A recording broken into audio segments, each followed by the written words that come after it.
Let me do that real quick while stream decides that it wants to notify bots that streams are up. That's all fine.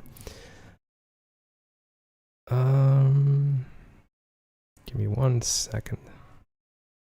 Yeah, sure.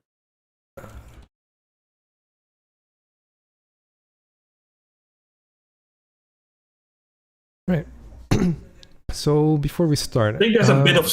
Is there static only for me? Must have static, or is it for every? Yeah, just a little bit of static right there, but it's, I don't hear any static, but my volume is not that high.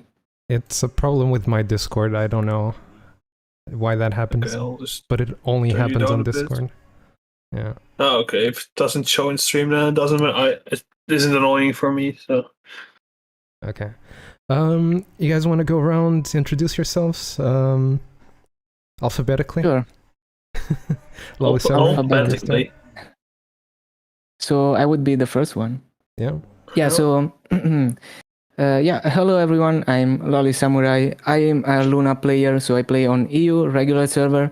I used to play KMS, the Korean version, so I do have that insight of how the game is originally and how it's supposed to be. And I care very much about game balance and informing players about why some things from KMS just don't make sense in GMS. And yeah, I do stream daily on Twitch, my grind, and I play off meta KMS style in GMS. I would not recommend it if you care about progression speed. Yeah, you play without frenzy and totems, everything. Without like spawn enhancers. Wait, do you play without Gollux though? Yeah, I don't use Gollux gear at the moment. A few mules have it, but I don't really try to get it, and I don't run Gollux.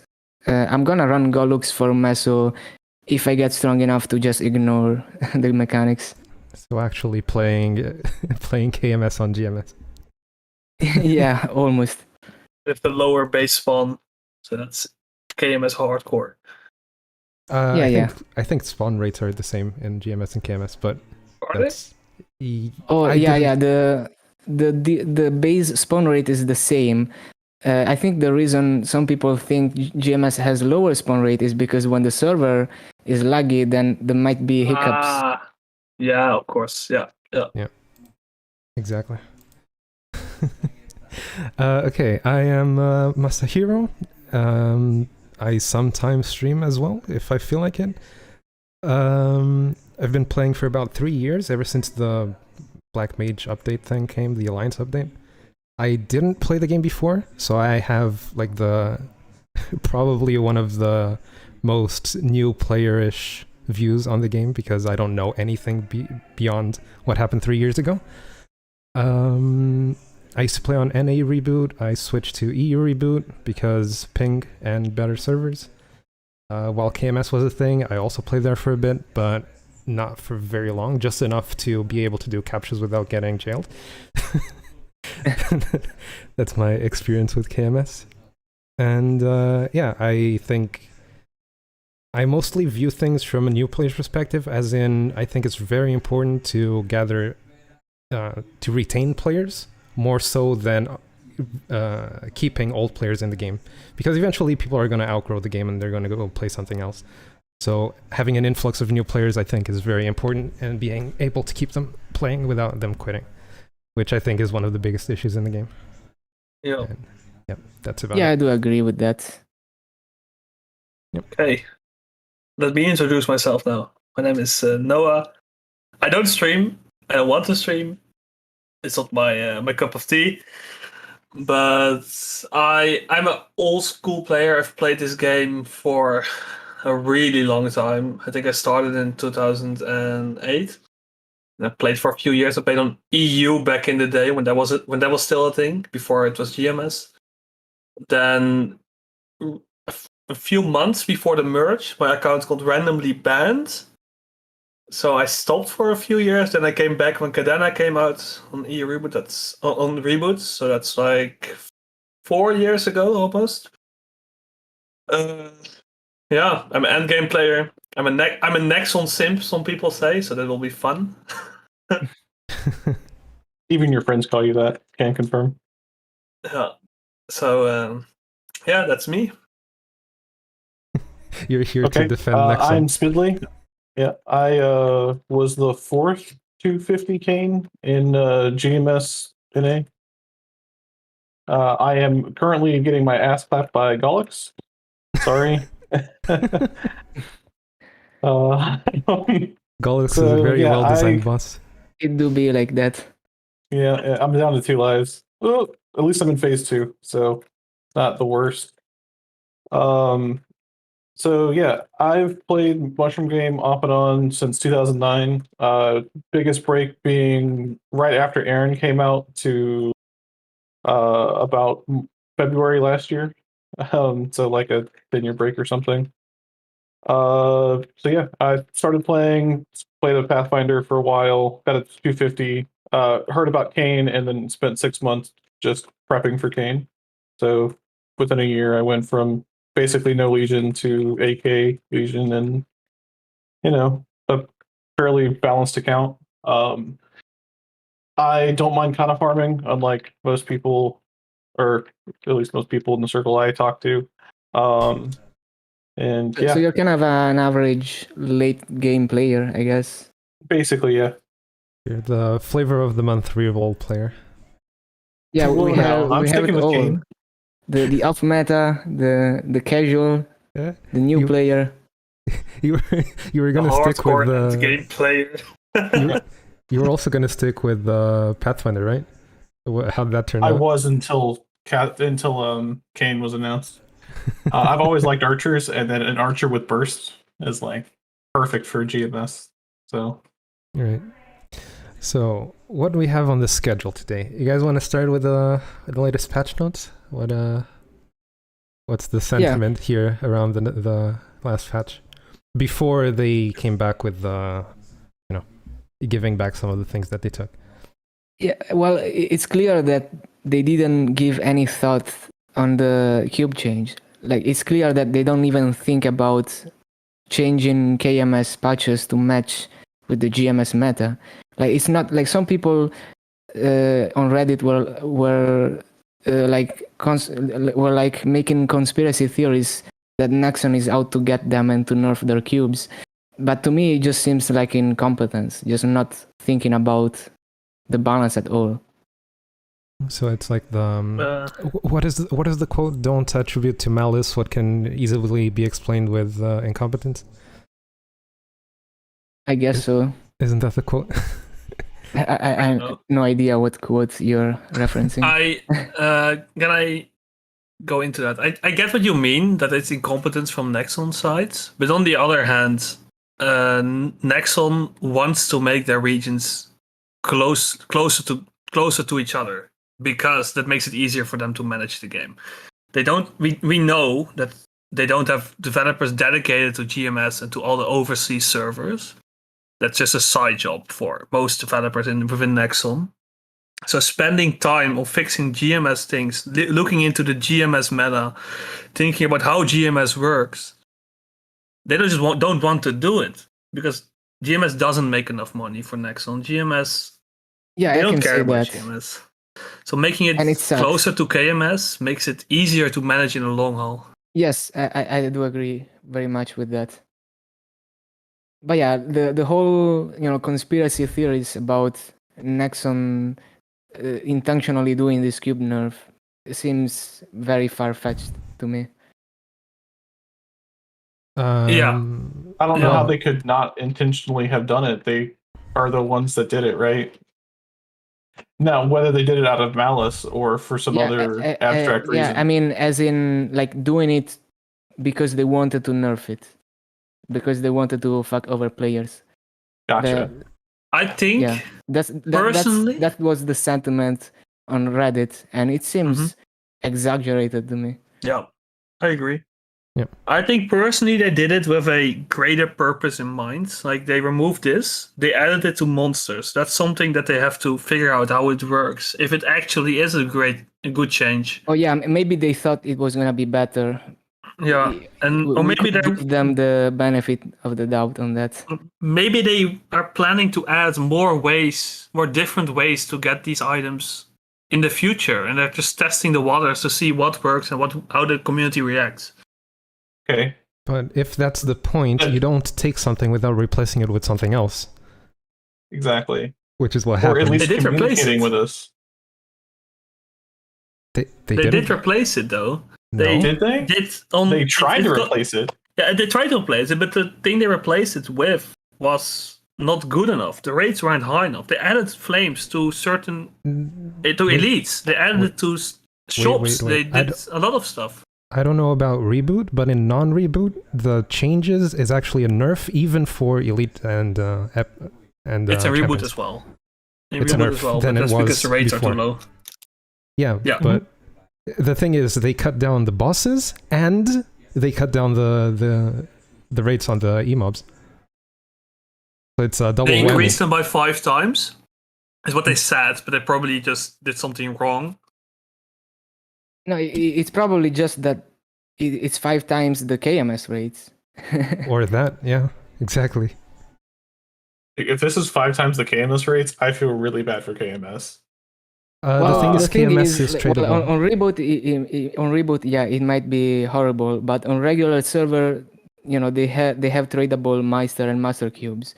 So for regular server, it's a buff because there's gonna be more supply overall in the auction house.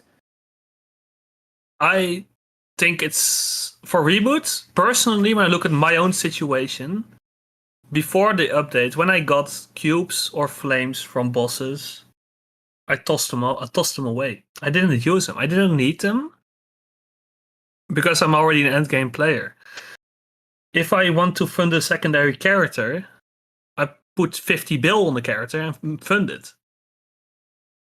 Yeah, but you're already So- at the point where it doesn't matter to you.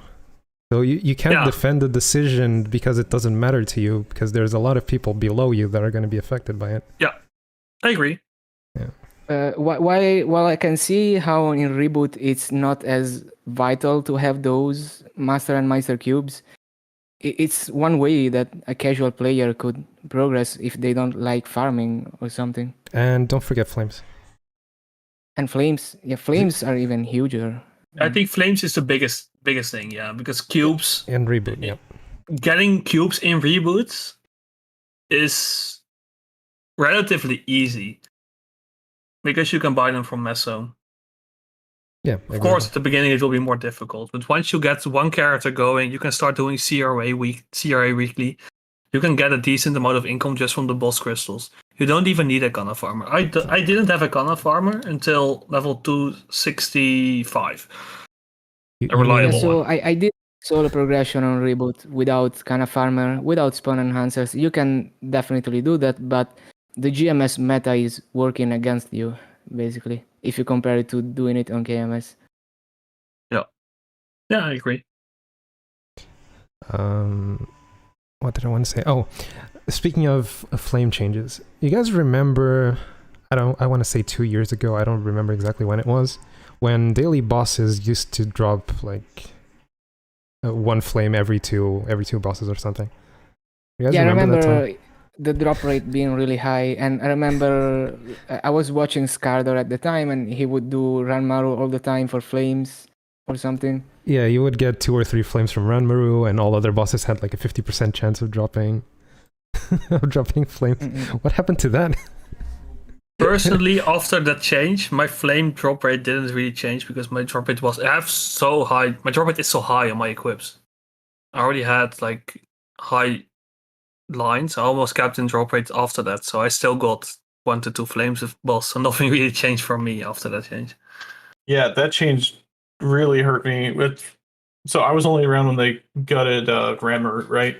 But I was clearing Ranmaru on 4 characters to get flames to try to work on the Pathfinder, and still was getting nothing because RNG be like that. So yeah, while that might not have affected you, yeah, can I call you Noah, or do you want me to call you Stratcher? Like, It says Noah on the stream, so I think Noah makes more I'm sense. still looking at Discord, so wasn't gonna dox you on purpose. I mean, it's his Twitch handle as well. Yeah. That's very true. I wouldn't have put it if it wasn't. Yeah, from the time I started last year or 18 months ago to now, like the amount of flames I'm getting is, half, a third of what I was getting up until what was that, right before Awake. And it has definitely slowed down my flame progress. If I hadn't had compensation flames for the cane, I'd have garbage on all of my equips. So you would be in my boat. basically, yeah. So for reference, my bishop is about the same level as my wind archer. One from EU, one from NA. The only difference is the time in which they were leveled. And the bishop has 31k stat and the wind archer has 21. So it's a 10k stat difference at the same level, Not a big deal. One of them has everything Especially to on the bishop. legendary, 17 stars. The other one has a lot of epic gear because I don't have Mesophyte. You think this is because of the changes to cubes and flames? No, the flames is because I seldom remember using flames on my wind archer. While on my bishop I remember getting a lot of them and just, deciding, hey, I'm gonna sit down, I'm gonna spend 10 flames on this one item. Yeah, I don't remember ever doing that on the wind archer. But I don't believe KMS ever had that high flame drop rate. I think it might have been a GMS thing. yeah, I'm not entirely sure. I don't think 'Cause GMS even knows. I haven't played. Yeah. Yeah, maybe not even GMS knows. I think they said they didn't change the drop rates, but we clearly were seeing an increase in drop rate. And then they also said that they didn't change anything when they nerfed, and we definitely saw that it was nerfed. Yeah, I haven't really played KMS Reboot, so I cannot say for sure. But yeah, it does feel like a GMS thing to me. I think it's safe to say that Nexon, at least Nexon America, has absolutely no idea what's going on with their rates of anything. That's true. Yeah. So I think they might, but they have no say. Wouldn't it Like, be better if their intention is actually to go towards, more KMS, to actually double down and, make the game actual KMS in GMS? Yeah, so the main problem is I'm fine if they wanna make a GMS meta and make it its own game, but you have to do it properly.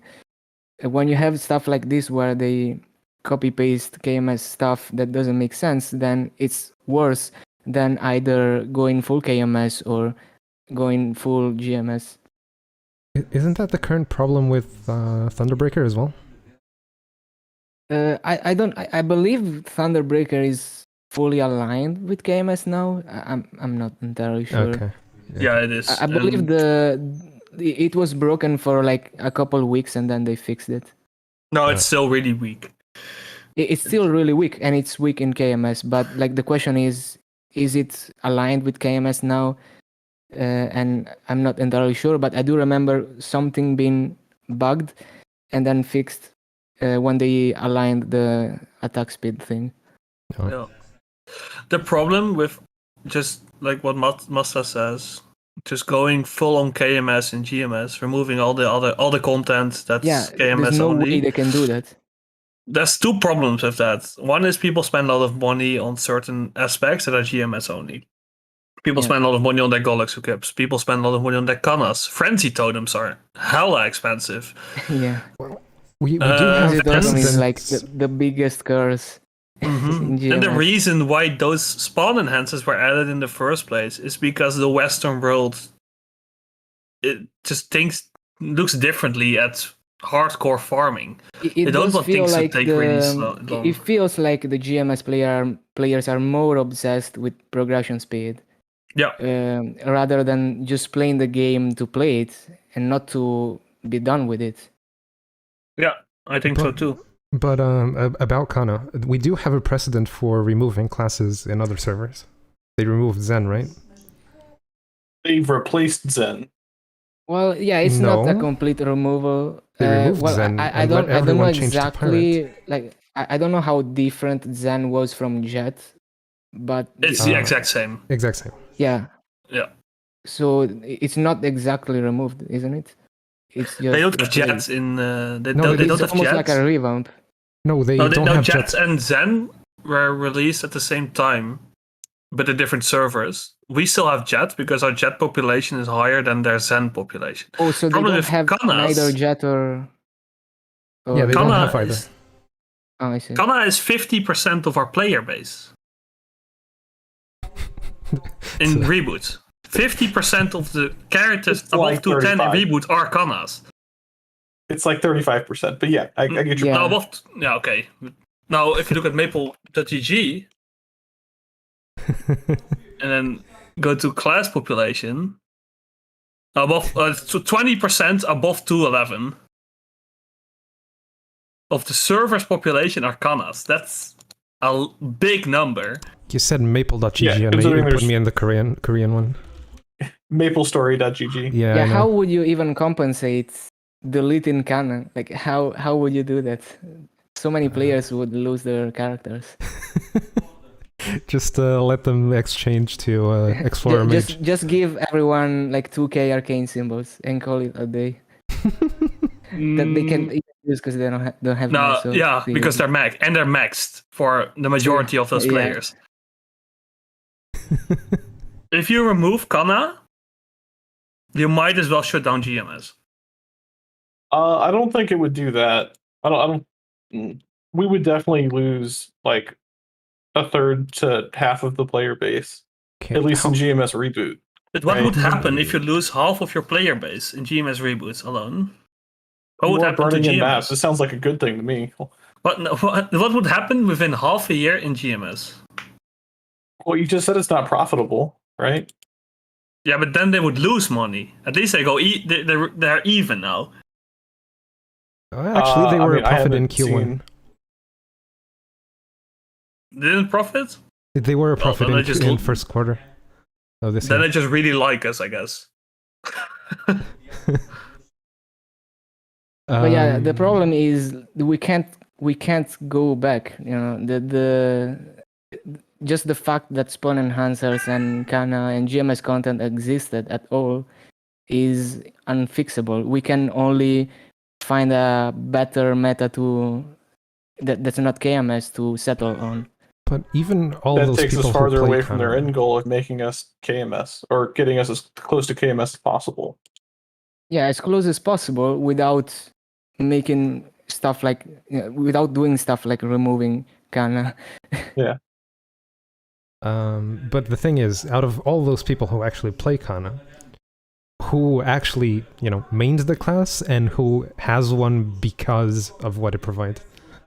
Yeah, that's true. Like I don't think the amount Mhm. of people who actually care about Kana are higher than like care about Kana as their main class or whatever I are think- higher than other classes. I think it might be about the same percentage as the Adele between the Blade Masters and the Adele mains. So between 5 and 8% of the Kanas. Yeah. So within half, like 1/3 to half of the Kanas are actually Kana mains. There is one interesting thing, which is I hadn't played Kana before, and I made one to 200 on NA Burning, and the summons don't crit, and that's the only class in the game which the summons don't crit. And I asked the Yeah. Kana Discord, hey, do you guys have a console, like a list of bugs that you're trying to actively get fixed? And they don't have one. When I played Jet 2 years ago, they had like a huge forum post. Yeah, but that's Jet. Right, and Yeah, but so Jet had, it's one of had those 5 people that playing it. already stick out as like the easiest thing to mess with, and most of the Kana mains, at least that I've talked to, don't want Nexon to mess with it at all because every time they do, it's a nerf, justifiably. That it's at least in GMS reboot, it is 100% without question the best overall class. Yeah, and it's not good that there's this one thing that's so good compared to everything else, because then everything else is devalued. Right. Yeah. That's a question from chat, and I'd like to hear your opinion on this. I've heard people say make quiche spawn rate a 5th job skill, so a decent quiche skill. I disagree. I don't think that I would be also good for the disagree. game. But what's your guys' opinion? Yeah, so the decent Kishin node is a very popular idea on Reddit, especially. But I think it's like a band-aid solution. It doesn't move the meta forward. And it's like a better solution would be remove spawn enhancers and boost the base EXP and drop rate. That's already better than giving everyone a decent quiche node. Yeah, I agree. I think And these quiche will make totems obsolete. Because it's not just the disparity in rates, it's also that it affects the gameplay on a deep level on many different things, and it's difficult to maintain because it affects many elements of the gameplay. The way that you farm, everything gets affected by it. Exactly. But the what I would say the most important thing about giving a GMS specific fifth job skill is that it would be a shit show on the spaghetti code that is Nexon. Imagine having to add one more skill that you can get from opening a nodestone. They do that already. They have done that every time that there's a new fifth job skill. They do it for 4 classes. Yeah, but a common one specifically only for GMS? I don't think there's a precedent for GMS having a custom generic skill. Like there are custom classes with their own nodes, but we don't have a generic skill. Well, I guess we have the Sengoku ones, but yeah. Spawn enhancers with Mezzo or RP cost and unlimited. Well, that before would we go too fill far, up. I want to talk something about what Noah said. Okay. Okay, Noah said very quickly that a decent kitchen would get rid of totems, right? Yeah. Is that a bad thing? That it is a change for sure, but I think at least getting away from the 2-hour blocks that you have to train. My answer to this and to Aquafina's question in chat is the same. If you get rid of totems, or if you make totems unlimited, so if you give people the opportunity to train 24/7, they will. They do that already. 2 PC No, meta. not really, because maps in endgame play spots are impossible to find already. Imagine if everyone could train as much as they wanted. People can. Yeah. Not everyone can. 2 PC meta, okay. But the same people that you're talking about, same people you're talking about do that. I know most of the people I know that are in endgame. No, of all the people I know in endgame, which is quite a lot, I know one person that has had a 255 plus quiche meal. And he's working on his third account to get there, to get it back. 2 people. Yeah. And everyone else, when they're out of totems, they don't train on their main because they can't. If those people that are out of totems after 15 days of the month get infinite totems, they'll eat, sleep, and shit in those maps. Really, my feeling was that the try-hard reboot players and the are willing to do anything if it's possible. Like if you can grind a Kana to 270 to get slightly faster race, they're gonna do it. And 2 PC meta it. That's my general feeling of the GMS player. Yeah, those players that you're talking about are like the top 1% of the top 1%. I guess, yeah, you have a point there. But I feel like a new player is gonna feel like they have to 2 PC meta it. They have to do this stuff. It's not a good mindset. What's in chat? What's being said in chat? Noah's basically saying Nexel needs to protect people from themselves. Yeah, I agree. Back in the day, we got the message if you play too long. Playing too long is bad for your health. They removed that message. We still get that. And they want people to play long, but don't play that much. Okay. So what about some sort of middle ground? So what if we quadrupled the number of totems we get, but cut their duration by 1/4, right? So you're not bound to your computer till a single playtime, like, a single block of time that you're doing nothing but going in a big circle, but your overall grinding time is the same. Does that make sense? Because then 30 minutes lines up with most of the EXP coupons. I don't know why we have 10 and 20 minute EXP coupons or 15 minute, but yeah. WAPs and EXP accumulation potions. Make those a half hour too. I feel I like think- if you give everyone the same access to spawn rate, the thing that's gonna make people stop grinding is the limited amount of potions, coupons, and stuff. I don't think people are. Yeah, I don't think there's gonna be such a huge bias towards grinding 24/7. Yeah, I can confirm Yeah. that is bad for your health. Some people don't care about their health, sadly. That's why we need to protect those people, especially from themselves, with this You cap on can't totems. protect people from themselves. You can Maybe force them this is not to just an train. American idea, but people are gonna hurt themselves. People are gonna be idiots, and there's nothing you can do to stop them. I mean, There is now. don't you guys like put warning labels on On everything, electronics? and people still hurt themselves. Yeah. Don't but there is microwave your no cat is one of the ultimately. most famous ones. Look at do not one eat of our iPod friends. One of What'd our you say, friends. Noah? He plays an Ark. I'm not gonna say his name, but you know what I mean. Yeah. He caps on his totems in like 10 to 15 days every month, and then around the end of the month, he says, "Yeah, I wish I could do totems, but I can't because I don't have any left." This happens every month around the 20th. Yeah, but if If you give infinite totems, then they're gonna be like, I wish I could do 2x. I don't want to grind off 2x or something. You know, it's gonna shift to that. So in my Yeah. 250 grind to Kane, right? I had 3 months of totems ready to go.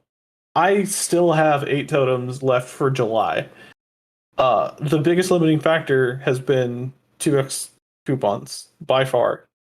Even at MVP Diamond, which I'm not necessarily proud of, but you know, I had a goal. I did what I did to try to make the goal, but there are more limiting factors than just totems, right? Yeah, but also keep in mind that the amount of EXP coupons, I think totems should aim to be the same amount that they provide in EXP coupons. So the Which would 7 be, from Monster Park plus all the ones from Legion. 20 a week from Dojo. Is it 20 a week? Only once you get high enough to actually like. Yeah, but the people that trade this much are high enough. Legion is 10, 30 minutes, and 20 minutes, and 10 minutes. So 20, 30 minutes. It's 40, 30 RNG minutes. Monster Park. RNG Monster Park, say you get about 1.5 hour at least a week. Yeah, that has not been my experience lately, but okay. Yeah, but there's some weeks also- you get more, some weeks you get less. So that's Yeah. I mean, 20. there's also spirit pendants, right? There's also 43. Monster Park potions. There's You can have a spirit pendant every day of the month if you time it correctly. not and still get every EXP coupon out of Dojo. True, but if you have a backtrack of like a lot of points, like I have, then you can. All of this is assuming we're targeting the high-end players, right? I'm talking People about that targeting should those. train 24/7 because they don't care about their Right. health. Yes. See, there's the other thing. Should we be even aiming at the top 1% of the top 1%, right? Well, doesn't it make more sense to balance the game around like the 70% or the 80%? Yeah, but those people don't cap on their totems, so it doesn't matter for them. Then it doesn't matter. That's what But how is I that agree. better? How is that better than giving infinite totems or decent kitchen? Of course, there are better solutions than that to equalize the access to spawn rate. But how is still limiting the totems better? Because as far as the mindset of like grinding too much, there's other things that stop you from grinding too much, like the limited amount of coupons and stuff. Yeah. You have to sleep at some point. Exactly. Right. Do you? I'm a big fan of what they did with the cane box in terms of totems. I think that's a great solution to this problem. I didn't. They gave see us what they did. 8 extra totems, one every week for 8 weeks. I think It's an that's a great improvement. solution. It's an improvement. I still want the. I would still rather they do what Smiddley said, and you could farm in lower time gaps instead of having to be there for 2 hours. I think that would also. I do agree with that. That would already be an improvement. Yeah. It sucks having to commit to 2 hours. That might also incentivize people to rotate maps more. The maps where people bunker down and stay there for like 4 hours at a time, they probably won't stay there for 4 hours. Let's be honest. Yeah. They Yeah, I might agree. want to do. They might want to do 2 hours and a half or 3, not 4. People also don't take risks because of it. They don't risk going to a different map to check if the experience are good in those maps because they waste 2 hours. At least they think they waste 2 hours if they do. Exactly. If you had like 30, 15-minute totems, something like that, you can, let's pop a 15 one, let me see what the rates are on this map. Maybe I like this map, and then, I guess I can go Okay. here when everything's full. Combine coupons in a longer coupon. So 2 30 minutes and a 1 hour coupon. What do you think of that? Wait, 2 30 minutes and 1 hour? Yeah, the because totem? if you can combine coupons, you can make 15-minute totem coupons. If you want to train an hour, you combine Oh, 4 yeah, of it yeah. into Yeah, one yeah, big yeah. one. It's not a bad plan. I think totems, when you use them, if you have one, it should extend it by X amount. X amount being the minimum that you set. Yeah. Kind of like the So snail like that every character stacking gets. the coupons, like Yeah. when you use them, it stacks the duration Yep. or Yeah. something. I see. Up to a maximum So if of you use- however much. Problem with that would be people stack them up to really high numbers. They crash. They lose their buffs. Not anymore. Still some buffs. Well, at that point, it's their fault for stacking Yeah, so much. Sometimes could- you have to do a risk analysis, man. Yeah, but you could have an argument for is it their fault because the game Yes. is badly optimized and that's why they crash. No game I've ever played has been 100% crash proof. Well, you could argue that you could get interrupted by other things, and you should take that risk into account, just like the risk of crashing. Yeah. Yeah. Alternatively, hard reset the whole game, make a Maple 2.0, and never have released Kishin and totems and all that. Yeah, that's Yeah. the utopia. pull a We Final already had a Fantasy Maple 14. Story 2 once. Yeah. Maple Story 2.0, like they did with Final Fantasy, they reset the whole game. Built it in a different engine, everything. Just. I think that's Isn't that what they're Maple doing needs. with the 64-bit client? Not really. They could do that with the 64-bit client if they rebooted the entire game when the 64-bit client comes around. Yeah, they need a new engine. They need a lot of things. But I yeah. think it's very clear, since we're gonna circle back to patch notes, since we're talking about buffs. Some of the buffs that you don't lose when you DC. I think it's very obvious that they have to manually do this for every single buff that they want to target. Yeah, because they Yeah. missed some. Exactly. No, there's one other big difference. Some buffs are client-sided right now. The buffs that disappear are client-sided. If they want to make a buff stay there once you crash, they have to make it server-sided. It takes more resources from the server. They don't Okay. want to do that for every single buff. But Every single resources person. for the server on AWS is a null argument because there's literally unlimited resources available to them. Yeah. Doesn't it cost more money if you use more resources? Okay, but we're talking like $1 more a month per server. Yeah, I don't think making a couple buffs server-sided is gonna kill the server or anything. All buffs should be server-sided, let's be honest. I mean, the whole game started off server-sided way back in the day, right? Okay. You had to log in through the website. Let's, PHP game. Yep. let's put in a comparison. I don't know if anyone here has played World of Warcraft before. Played Classic when it came out for like a week and Okay. I stopped. In WoW Classic, if you log out, your buffs stay as they were when you logged out. It's completely different. Debuffs keep counting So they down. freeze but, as well. Yeah, they freeze. So that created a whole meta where people would get buffs and then log out, like world buffs, some Oh. things that you have to be like atmospheric buffs, and yeah, and then log out and don't log on to that character until it's like bossing time. I don't know about official server, but I remember some Maple private servers. I'm not gonna name names, but There was a private server where you could go into cash shop and the buffs would freeze, and you would use that to keep EXP buffs if you had to go. Okay, sure, but Nexon has already solved this problem. Come on, dog. I'm sorry, that's my dog yelling at the neighbors. My cat is right here behind me meowing as well. So. Yeah. So Nexon has already solved this problem because even if you DC and come back in, like, so you pop a WAP, right? You DC, you come back, it's still there, but the time is still elapsed, right?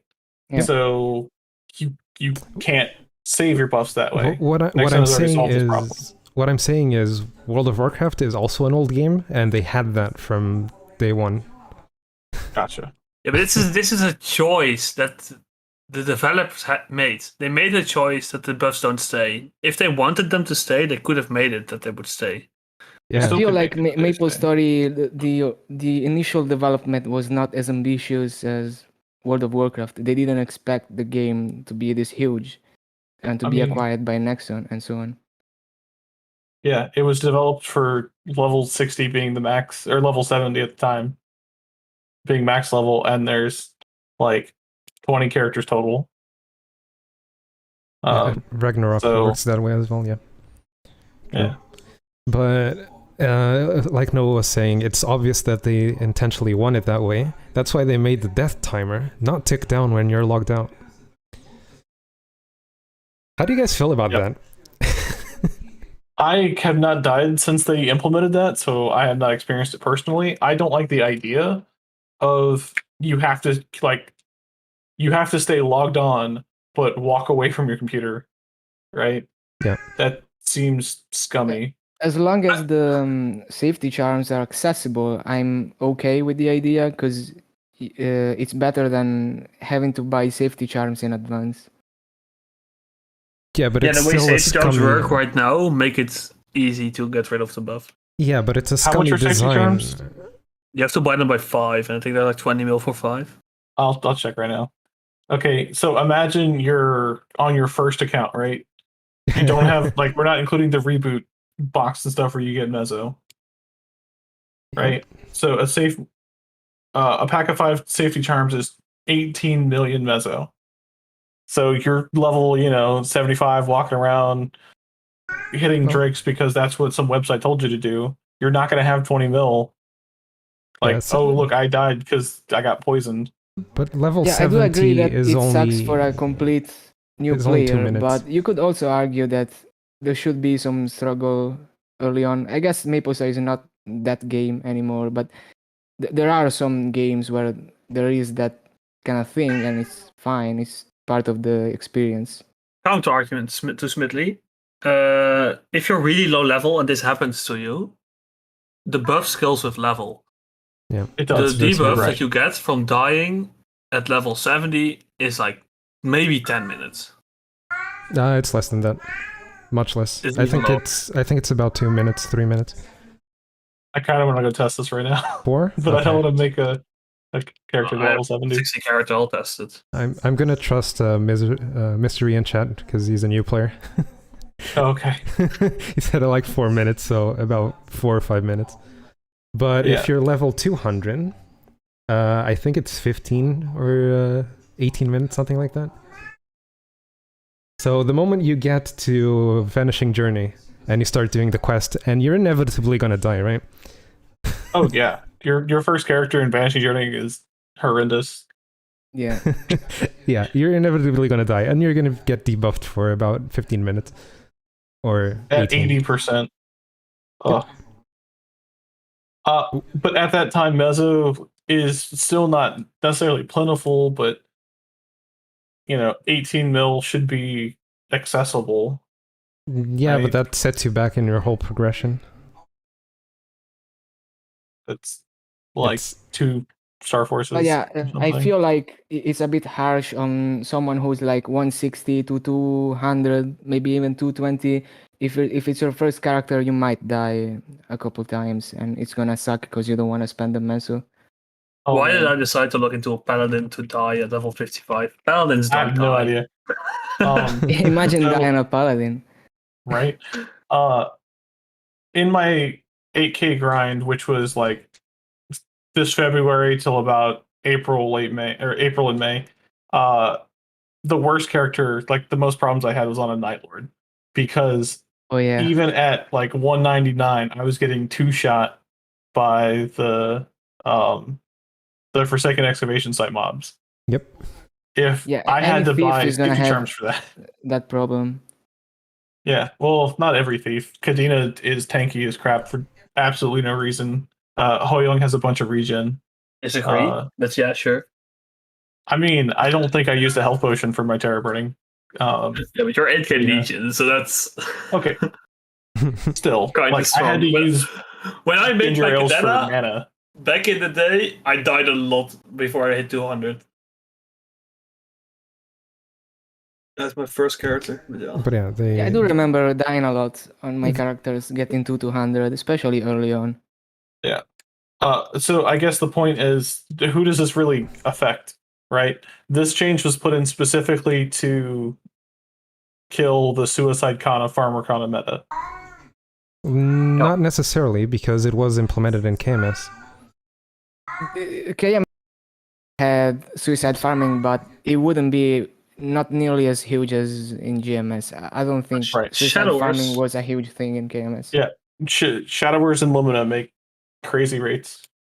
Yes, Shadower is a good farmer in KMS, but it's not as as so huge that people are gonna feel like they have to make a Shadower farmer because it takes so much upfront funding. The main reason why they did this is because if you manage to die at 275 plus and you lose 5% EXP, that's 2 hours away from your progression. 2 hours of farming just gone. Yeah, I agree. I feel like they did it because you don't even want to have the possibility of losing that much EXP. Yeah, but in that case, why do you replace it with a system instead of just, outright removing it? It's an Because outdated there needs idea. to be a consequence of dying.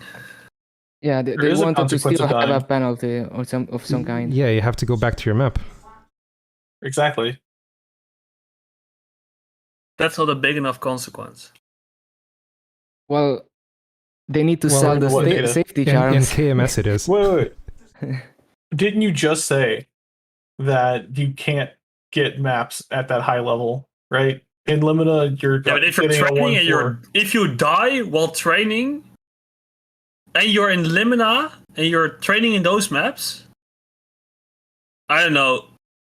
I think you wouldn't even want to look at your mom in the eye again after that. That's just so embarrassing. Hey, Yeah. not everyone's mom plays MapleStory. No, I think you should just quit the game at that point. If that happens while training, yeah, I don't know, man. But in that case, the 5% EXP doesn't make a difference because you're Right, because already you shouldn't be dying at that level anyway. exactly. So you can't have one argument Some without people the other. AFK in. If I see someone AFK in a chair in one of those maps, and they die to an AFK mob, Monk I want TOS. them to lose EXP. Yeah. Make Yeah, them lose that's Meso faster. as well. Just make them lose like 50 mil or 500 mil and like 20%. And if they don't have 20%, they de-level. That will be so fun because those people are the scum of the earth. I wouldn't mind the way that the system is now. Sorry, my cat is like this whenever I'm talking for a while. I would be okay with the system as it is if the buffs counted down while you're AFK. Like DC, agree. you logged out and you came back. Yeah, and I agree. It's horrible to have to stay logged in. Yeah, I mean, the rune debuff ticks down when you're offline. Yeah, So it's exactly. possible. There's a precedent for it. A door counts down while you're offline. Cooldowns Also don't true. count down while you're offline for some reason. That's also a good one. Yeah, Wait. especially the profession ones are really annoying. I have so on regular server you can't have all professions on the same character. So I have to level alchemy on a different character to Meister, and then I have to AFK to get my cooldowns back to craft stuff. It's really annoying. It's No, just, what else was annoying? Starforce thing, but we'll get to that in a minute. Yeah. Speaking of that, what do you guys think of the rate at which they give us, Starforcing events? I think it's fine. It's fine. The overall rate is fine. I would like it to be more consistent. Yes, sometimes, like, why do we have 30% off in a row? Ideally, you want to alternate 30% and 5, 10, 15. Yeah, and 1+1. Don't. Right. Okay, I'm gonna make the counter argument, which is I think the rate is high enough to where it doesn't really make sense for it to be an event thing and not just something that you do, every other week or every 3 weeks. I have something to add to this. Someone told me, I was talking about this with someone today, and he said, why don't we just get like a coupon that gives us 5, 10, 15 for 3 hours? Which you can use whenever. And, Okay. well, how would you distribute these coupons? Once every 3 weeks at an event, or once every 10 weeks at an event. Because some people, for instance, look at 5 and 15 in... Not last 5 and 15. The Droplet Exchange happened like 4 weeks, 5 weeks after. So people got a lot of arcane equips 5 weeks after the last 5 and 15. If we got a coupon on that 5 and 15 that lasted 180 days or 90 days, then we could have used that coupon to Starforce our arcane equips that we got now. Because sometimes you get equips just after an event, and that's the shittiest feeling you can have, especially as an endgame player. I farm months at a time to get Meso for events, and then I figure out when an event gets announced, I get my equips. Nowadays I have all my equips, but back in the day it was like I get my arcane equips 2 days after the event ends. Is it? I feel that, but in that case, why don't you make it 24 hours? Because star forcing is slow, especially if you're trying to optimize and star catch some ranges of stars. It's really slow. So 3 hours, I feel like, would be kind of stressful. Wait. You said that you farm for hours and you accumulate a lot of meso to use in events. Does that feel good? Do you like accumulating a lot of meso to then spend it all on one day? I like those days. Yeah, but when I play MapleStory, not like off events, everything is autopilot for me. Okay, but imagine that, they abolish these events, but these are permanent effects. You wouldn't need to save all that meso, right? You would just spend it as you need it. I would still do it. Would you? I would still save, maybe not as much. Nowadays, I save for events, I save like 60, 70 bill at least. But then I would still save like 30 bill before I start any Starforcing project. So your idea would be to make the base rate that of the event, and then you don't need to stress over saving up for this event. Because here's the thing. If something happens like once every year, you're not going to count on it, right? You don't count on DMT. You don't save up money expecting that there's going to be a DMT, right? Because it's so uncommon. I'm still not counting on the DMT working. I did predict this DMT though. I was saying it for months. I was like, KMS had a DMT around this time. It's gonna be 1 year since the last DMT. There's gonna be a DMT somehow. Yeah, but you don't save money counting on DMT, right? Yeah, I don't count on DMT ever. So we count on Starforcing because it's so common that it's gonna be maybe a month, not much more than a month until the next Starforce event. I think the biggest gap I've seen between 5, 10, 15s is 10 weeks. Yeah. So the biggest gap was January to May this year. Was it that long? Yeah. Oh, God. I think so. So what's the point in having them be events if they're common enough to where everyone is saving meso so your point for it? is either make them more special or make them the norm. Yeah, exactly. If we're going to make them more special, we need more value out of it, or people are just going to rage. So then is it a 5, 10, 15, 20? Disagree. Nice. I disagree on making them permanent. Because what's the point in those days? I feel it's something I look forward to. When there's an event, for instance, a 5 to 15, it's something I prepare for a long time. When it happens, I'm like, oh shit, then it's happening. And I look forward to those days because those days are fun for me. I'm gonna put the new player perspective on this, okay? So you start playing, and you start upgrading your gear. You get the mezzo that, I don't know, you had, let's say 1 bill, and you accumulate 1 bill. And you want to spend it, because right now you're 2 or 3 shotting the mobs, and you want to, you know, 1-2 shot. But you know that there's going to be an event sometime.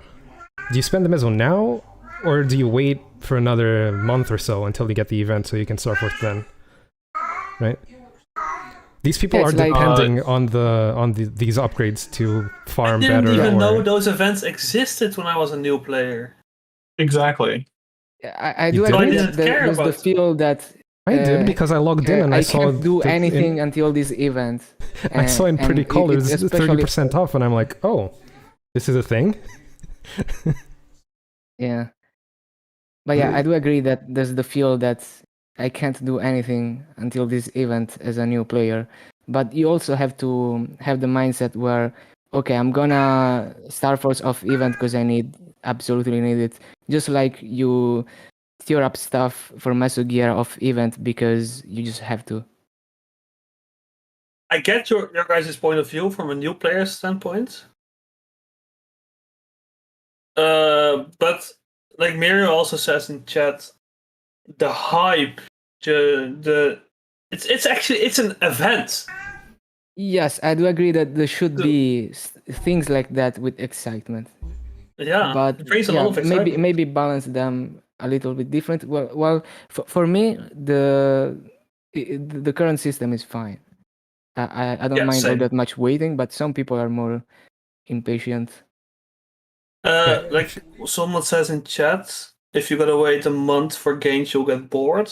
MapleStory is a game where there's a lot of stuff that you can do to increase your damage, to get stronger. It doesn't take events. When I was Doesn't even take lower mezzo. level, when I was around level 2, I'll say lower level, it's quite high for some people. When I was around level 230 to 40, I got really bored. I felt like I was done with everything I wanted to do on my account, and I could do all the content that I wanted. But then I realized that there was so much more that I hadn't even looked at, and that I could still do in this game. So you can always...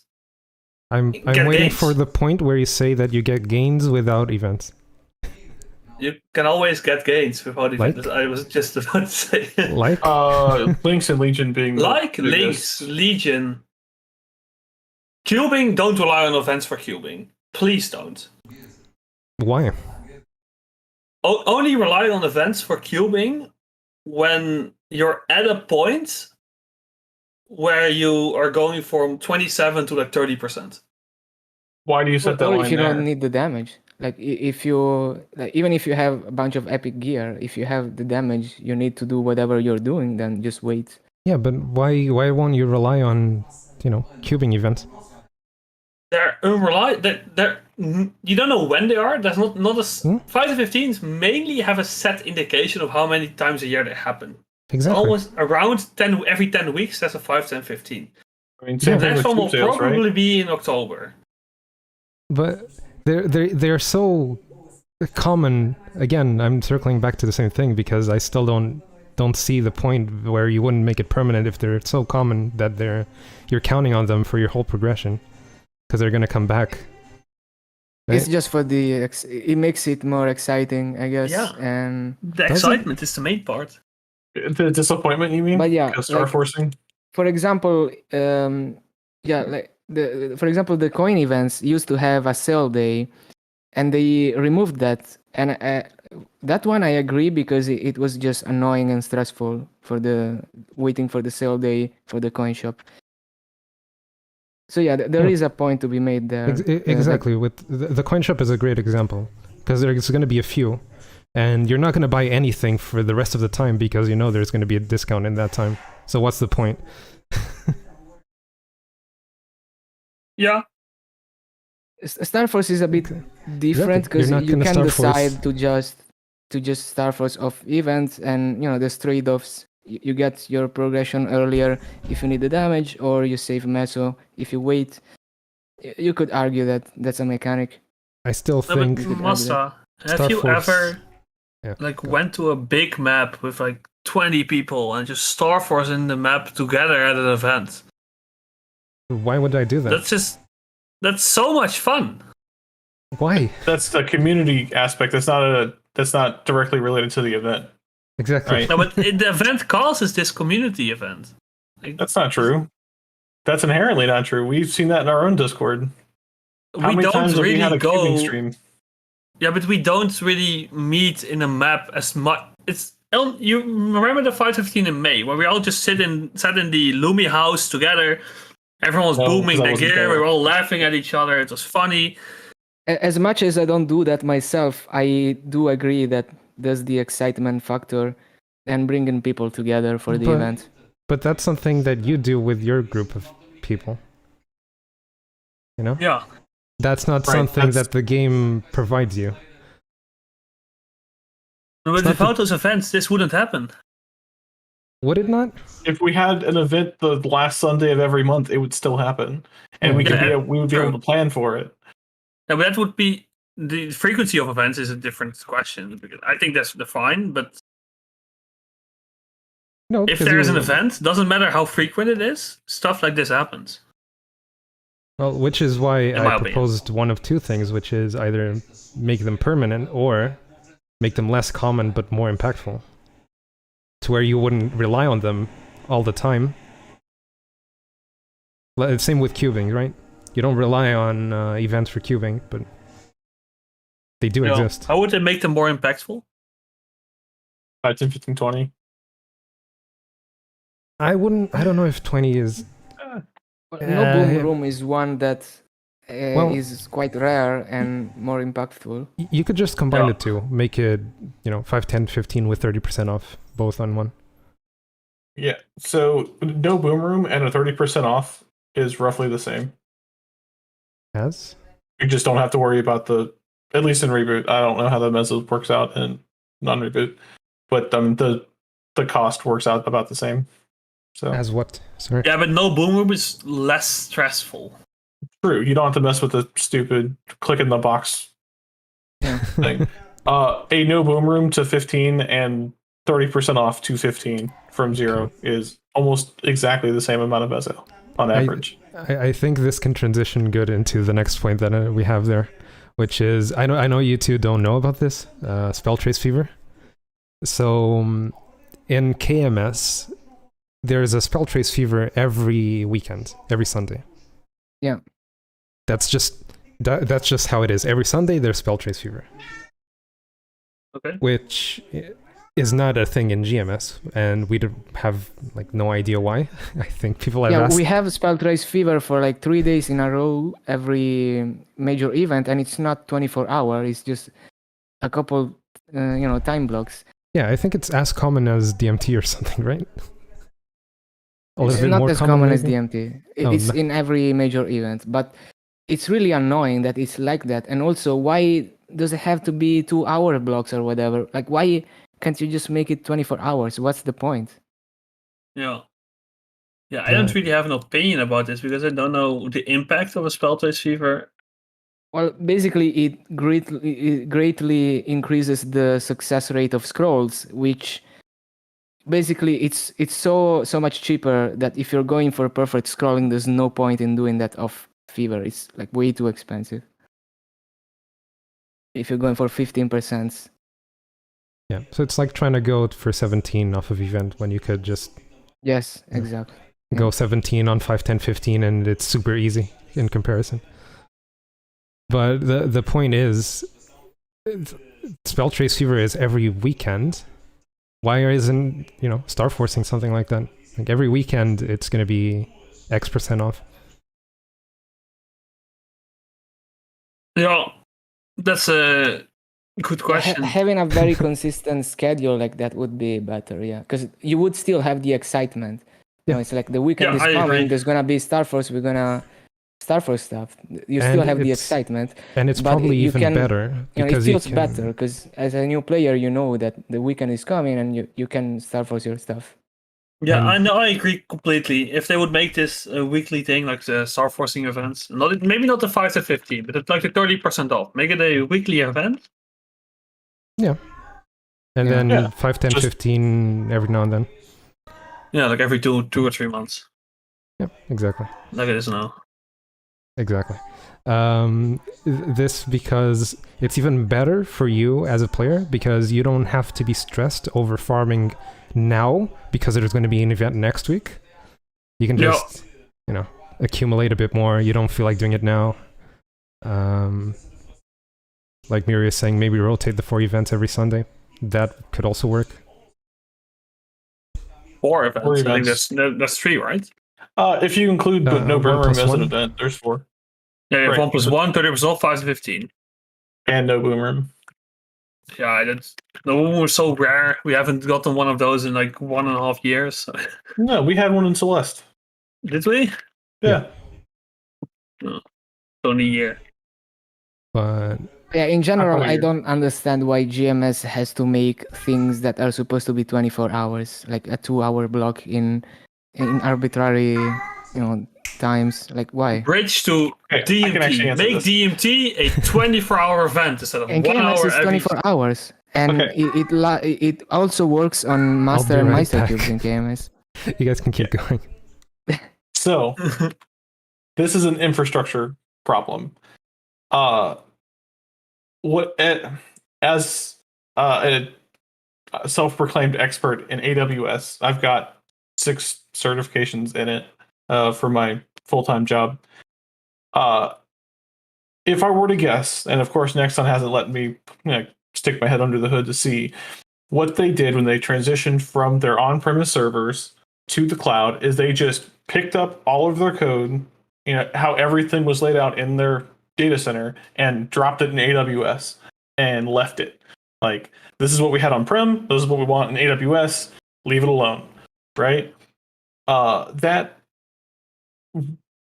kind of works, as we're seeing. So, why do they limit it? Why does that mean that they limit the blocks to the 2 hours?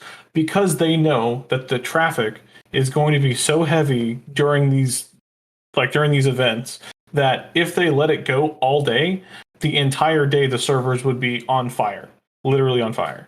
You think so? I do, So yeah. is it to save like cost on the servers? Because I don't feel like the servers would be laggier if you make it 24 hours. So if it's a thing about server being too laggy, I feel like 24 hours would be less laggy. But if Okay. it's about servers being more expensive to maintain for that day, then maybe.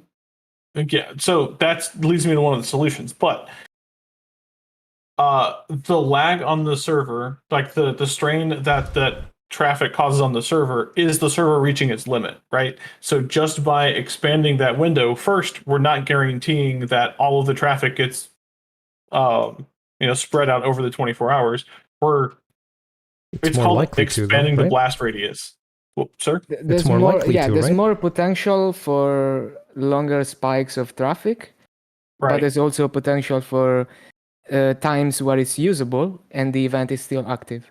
No, but realistically, how much would this cost them in percentage to make for one day make the servers more powerful so they can Autoscale? handle this? Yeah. So how do you fix this is the question. Okay. In AWS, there are certain services that help with expanding on demand to meet your traffic needs. It's called autoscaling. It can be from anything from load balancing the network traffic between our clients and their actual servers.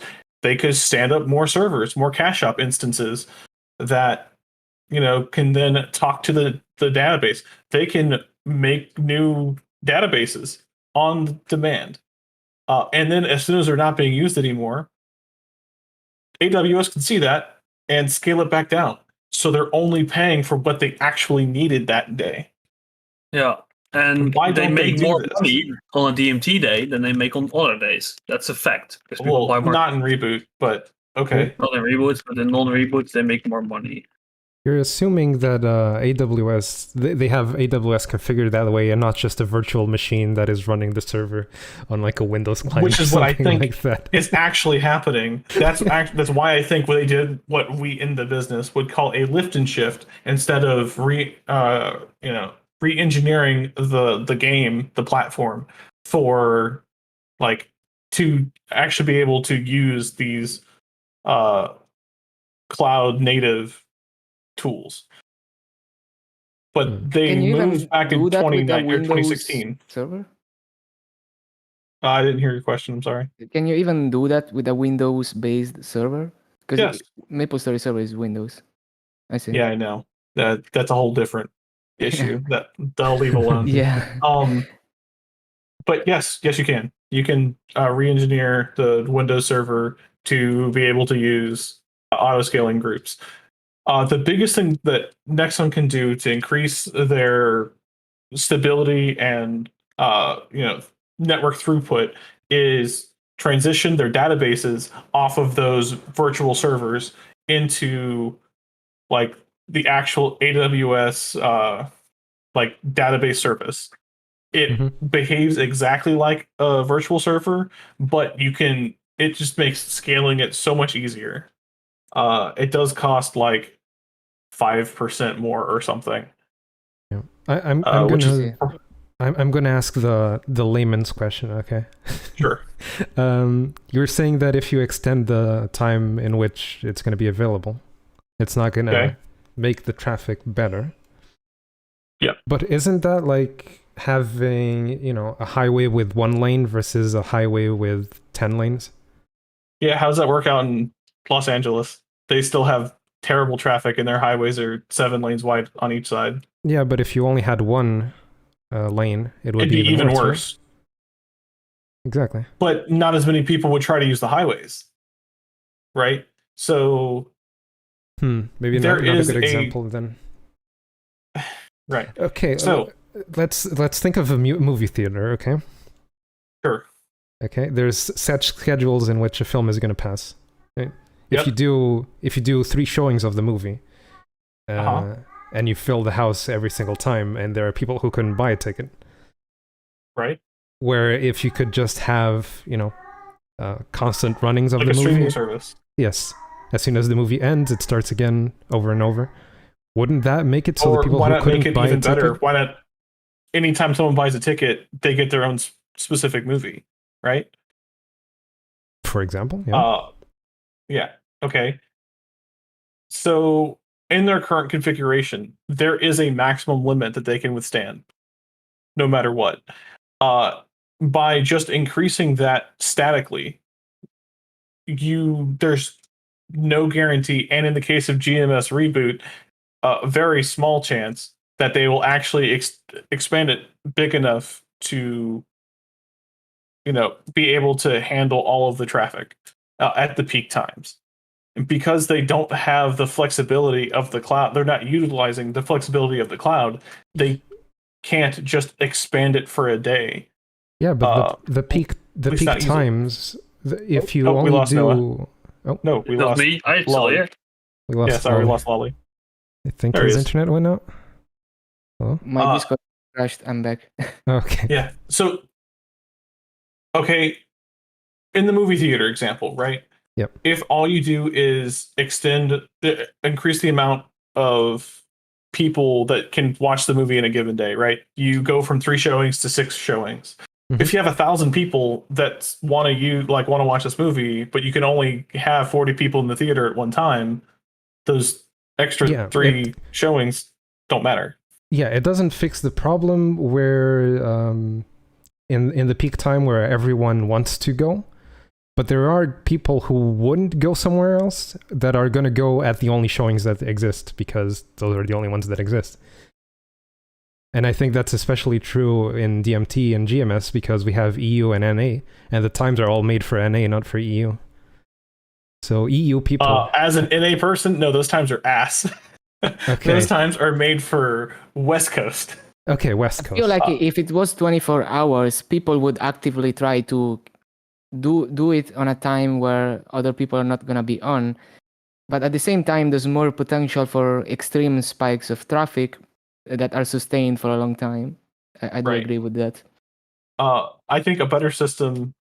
Well, so what they're doing to try to spread out the load over several days is not a bad idea. The whole hour-long blocks at arbitrarily set times. Like 2 of my slots are at 1 o'clock and 4:30 in the morning. As an NA player, that's like, come on. Like, what are you doing here? So that's just asinine. But it doesn't solve the underlying issues. If they just invested 20 hours into understanding what the cloud is and hire an architect to fix it, DMTs wouldn't be a problem. So, yeah. My question then is, why doesn't KMS have those issues? Because they have probably good already did architects. that. Yeah, they have good architects. They have redesigned KMS for the cloud. You think they have? Or you know for a fact? They have to. They have a higher player base. Yeah, they have like an order of magnitude more people. What if they just throw money at the servers and just make it more powerful? I feel like you would hit some bottlenecks still. From an operations standpoint, right? This is a business. You don't want to spend more money than you have to accomplish a goal. So there's 2 big things, like between the 2 big differences between KMS and GMS when it comes to like the business. First, their clients hold them to a much higher standard than we do. True. Whether it's because we don't have the right people to complain to, right? Because Nexon America has absolutely zero control, like zero say in what happens. So we can complain to them all we want, and we're just yelling at the wall. And yeah, they are the ones that are in control managers, right?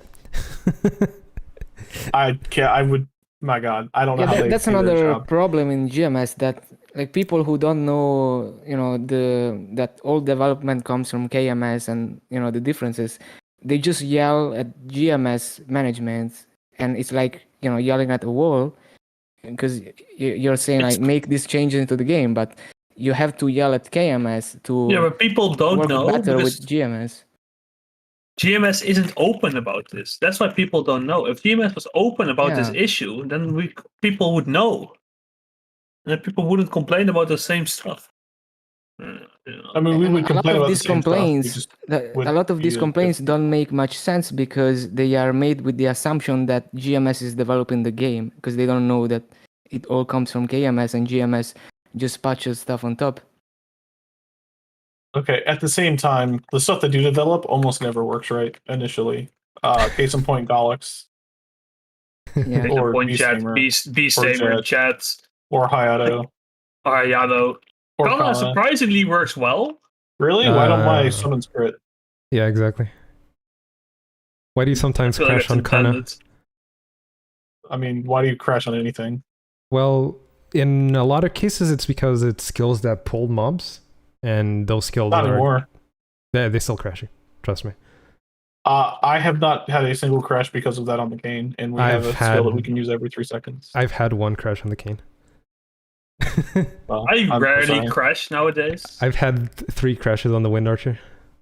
There are some GMS things that affect KMS content and breaking it.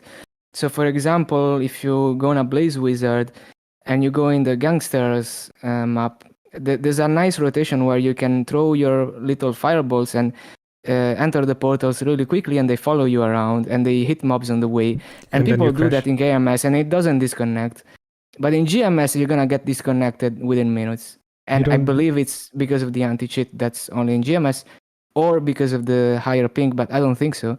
You don't need to go too far. Yeah, it's maybe not the higher ping triggers only the anti-cheat. Well, at least 50 ping is not enough because you crash anyway.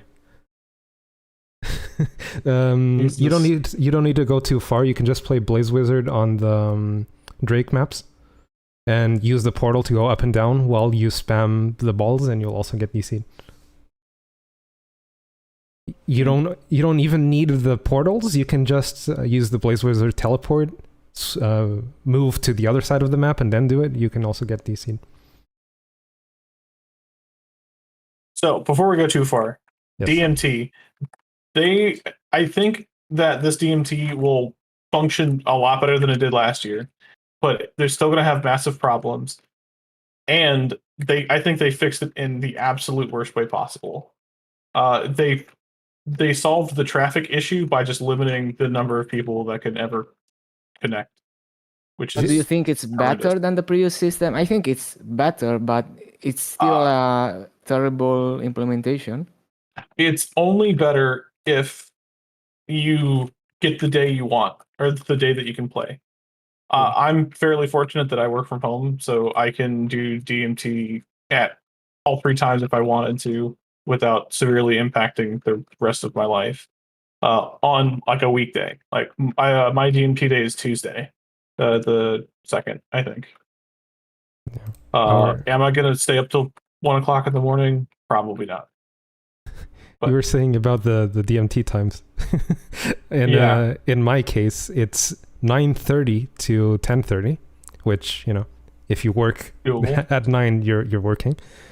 It's at 11 to 12, 11 p.m. to 12, so to midnight, which is the only time that you can reasonably do it.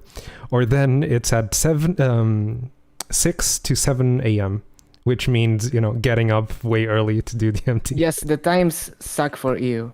Yeah. There's The only times one just good time suck. frame. The times just suck regardless. I can't think of anywhere where they are good.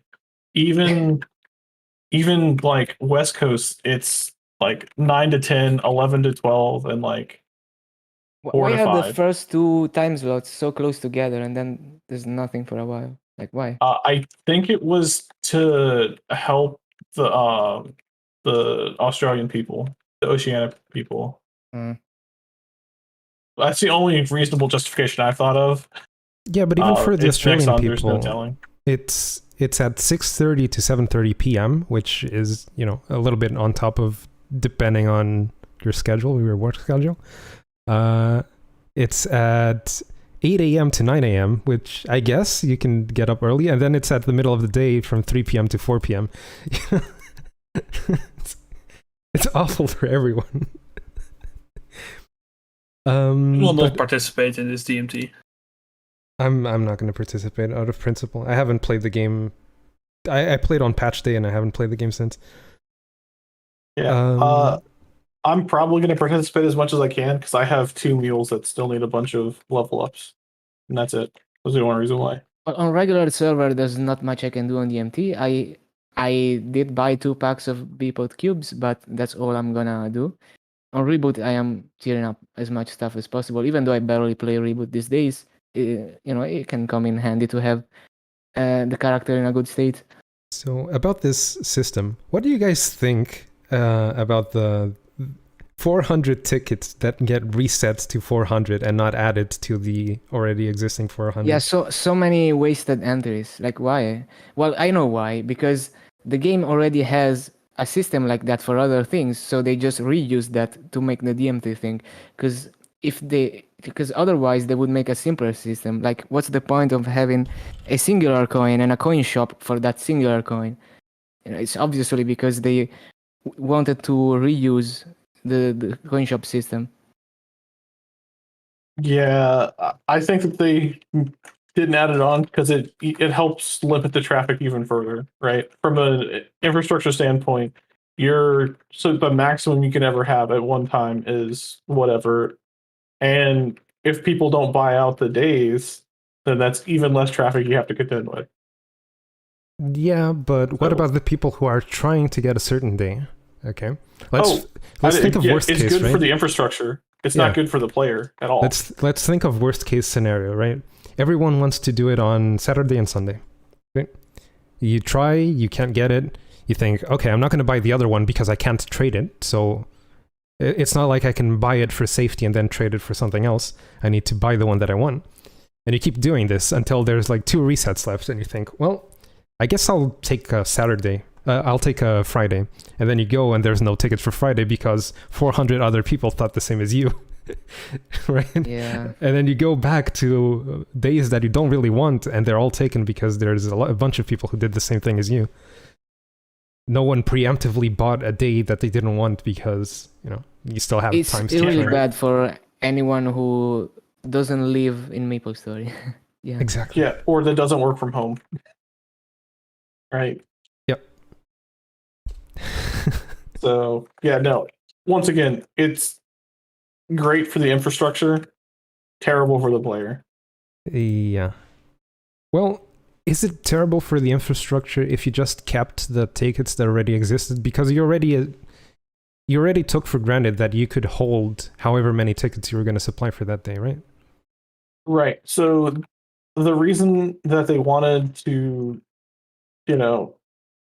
I think that the reason that they wanted to split up the accessibility of it, right, is so that, people who aren't awake at reset when these types of things almost always become available, they would never have a chance. Because there's, at least in a reboot, there's absolutely no way that Yeah. 2 minutes after reset on that first day, Saturday was sold out. There's just no way it wasn't. Mhm. So they're trying to equalize the opportunity. But from a They did it wrong. From a PR 'cause after the standpoint. emergency maintenance. What? from a PR standpoint, if there's even one person who at the end of the event says that they couldn't buy any day because all the days shop were taken, that's horrible PR, right? It should be. It's not going to be. Yeah, Yeah, I don't think fair. we're gonna run out of entries. There's a lot of entries. A reboot is. Reboot is 100%. Yeah, because of all the people who aren't buying other days, even though they Yep. couldn't.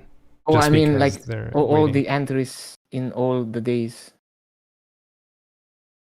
Okay, so On the last day, maybe everything will be sold out. Yeah. I mean, on all the possible days. But yeah, it sucks if you have to get a specific day, and that's the only day you can do it. Then it really sucks. Yeah. So I checked all of the days when I woke up that Friday morning after reset that that the tickets had been released, available. And every single day in a reboot was sold out. Every single day. Now, I was gonna mention, they did the implementation wrong because later that day, after the maintenance, all of a sudden there were tickets again. I There can weren't check supposed for to you be. guys now how many tickets there are. Wait, I they haven't accidentally commented. reset them? Yep. Nice. Oh. Yep. So Nice. Monka. Nice. That's Yeah. hilarious. How do I know what days are available? The days in the list? No, you go in there and there's a Cassandra there and she's got a shop and she'll you go to buy the ticket out of the shop and it'll just And be why do I ready. get a list of certain days? Because those are the days that are supposed to be available. I believe I got my DMT entry on the reset after that maintenance. I just sat there before the reset, spamming the star thing. Yeah, Yeah, but only and I just you're on got my Luna. ticket. Only the 28 No, is on available NA now. reboot. Oh, on NA NA. reboot, but Okay. not everyone can do that. Yeah. What's that, Thursday? Only the 28 is available. That's the only day that's available. Yeah, that's the day I got. That's That's Wednesday. Wednesday. Yeah. Great. I So it's might as well still buy it while I'm here. so my worst case scenario isn't even getting there because it's sold out for every single day. Or nearly Nice. every day, yeah. Nearly every day, yeah. Great system. Well, hopefully DMT is double variable time. Yeah. It's for tearing up. Don't worry too much about it as someone new, and especially when you're playing on a non-reboot, don't worry about it. Yeah, if you're playing on non-reboot, can't imagine it's all that helpful. Yeah. Maybe later on when you can... So here's the problem with cubes not being tradable. I know I'm circling back to something that doesn't relate to anything, but what you do What also? Okay, like I always say, it wouldn't be a stream of mine if there wasn't a bot being banned.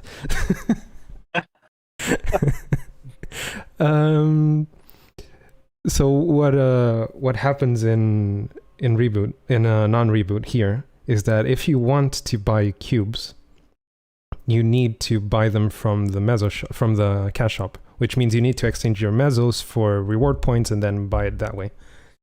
Right? While in KMS, you can just buy them directly from people. Yeah. Even other cubes, like black cubes, red cubes, you can buy them all on the auction house. It makes regular servers so much worse to make the cubes untradeable. Yep. So, for example, you have a whole tax, right? Because reward points, Maple points aren't used just for cubes, they're used for everything. So you have to pay the same price as other people who are willing to pay for, I don't know, cosmetics, whatever the hell they want to buy with Maple points. You have to buy the same tax as those people get just because you want to buy cubes. There's also the Master and Meister cubes. With the untradeable system, you have to hold them, and then they're gonna expire, and you're gonna constantly stress about your Master and Meister cubes expiring. While on KMS, you get a Master or a Meister cube, great, you sell it, you have made some meso, and then later on, you want a cube stuff, you just buy them from the auction house. Yep. It's so much better. It might not be as fast progression as the high drop rate from bosses in GMS, because you can farm it on multiple characters, but it feels better, way better. Plus, it's a mesosync, right? Every time that you sell or buy something, it gets taxed into... I'm sorry to interrupt, but I have to head out because I have work tomorrow and it's already 11. All right. Good night. Basically go to work, so... Yep. See you guys. Thanks for the talk. All right. Thanks for being here. It was nice. Thanks for being here. Have fun with the rest of your talk. Yep. And maybe next time you'll be here again. Yeah. Bye-bye. All right. See ya. See ya. All right. Let me close his thing. There. No more tanties in the corner. Well, we're... What else do we have here in the list? Yeah, we touched on everything except Zero and Beast Tamer time limiting. So unreasonable, unacceptable. Yeah, in case you guys didn't know, in KMS they changed it so Zero can be made at any time in this patch. Wait, is it on regular server as well? Yep, I think so, right? Yep. Really? I thought it was only reboots. Okay. They added 0.2 reboot recently, and then in this patch they made 0 always available. Yeah, so Beast Tamer should just follow with that. Yeah, but the thing is, even 0 is not becoming permanent here in GMS. What? Yeah. Maybe we just haven't gotten the patch yet. Our patch says that they're going to be temporarily available. In KMS, it said that now 0 is creatable always. But isn't that patch after Neo? No, this Neo patch. Oh, the one so that it's just the same dropped? patch as KMS. Yeah, this patch that just dropped was the one where they made 0 available all the time. What the hell? Why? I don't know. That Yeah, you doesn't need to make be any level sense. 100 on... It's not only for a reboot, for a regular server, you also need to be 100 to make a 0. But yeah, they... Why would they do that? Good question. Like, why do they... So they blindly copy-paste KMS on stuff like cubes, and then they don't on 0? Why? Exactly. Yeah, it doesn't... I cannot explain that. So are they...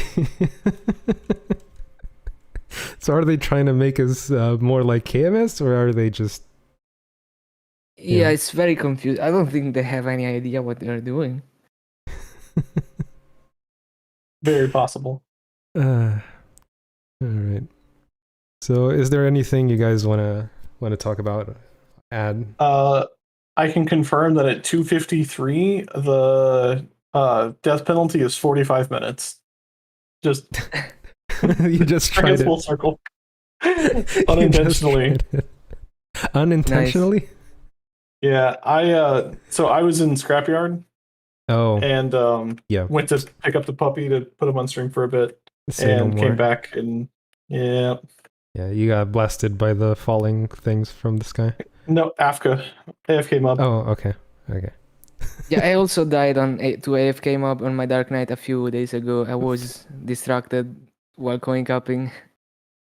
Oof. I just like left my. I just forgot I was even in a map with mobs and just tapped out of the game. So, for reference, in World of Warcraft, if you didn't want to do the death penalty, which was walking all the way back to your corpse, you would get a 15-minute rest sickness. But you can log out for that. Rest sickness would decrease all your stats by 75%. Oh. Oof. Yeah. But you could log out. Or you could just do the death penalty, which is walk back to your corpse. And res out your corpse instead of at the spirit healer. Oh, you would also lose some durability, which means losing money. Another thing about the cube nerf, even if we had a system like KMS, it would still nerf reboots, I guess. It would still be a nerf for reboot. They would still have to adapt the KMS change to reboot, I guess. For flames and stuff? Yeah, but I think the cubes is also worse. Yeah. Well, From a new player's perspective, you're just limiting upgrade paths. So this cube nerf does very little to impact the late game player like Noah. Yep. But or you. Go ahead. No, or you. You are also not very impacted, right? I mean, I was using Master Craftsman and Meisters to tier up to Unique to try to save a little bit of mezzo. Yeah. But it's not directly hindering my progression, true. But it would have 6 months ago, a year ago. Right? So, exactly. like, if someone picked up the game today, how would you ever go from Epic? Like, how would you ever get your first set of mezzo gear? Just in Reboot, you'd have to, just completely depend on Maple Tour and Ursus, and they've already nerfed Maple Tour for newer players, right? They've already nerfed Ursus for newer players. Yep. So it's like they're trying to make the game harder in the beginning. I think these are regular server centric changes. Because they made Ursus so that you can't run it on multiple worlds, and that's because people were making mules in other worlds to farm Ursus and then convert that into maple points. And so it was fueling the inflation, I guess. They were afraid about inflation. Yeah, as well as the, what's it called? Burning World.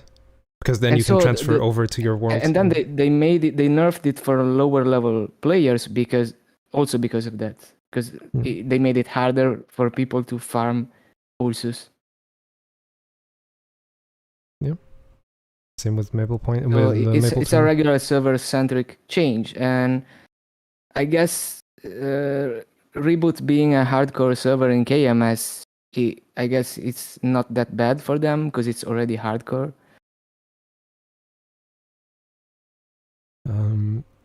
Hey, fun. About the thing that you were saying that for new players, those things are nerfed. So when the patch dropped, I was gonna make a whole video about this, and I wrote down, I think it was over 1,000 words that I wanted to make into a video about the experience that the experience that was playing my bishop and the experience that is playing my wind archer, and how comparing those two, this is not a new player's perspective, right? Because I have the old player perspective and the now. The game, in every aspect except for EXP, is harder. That's how I feel about the game. Like, getting EXP is super easy.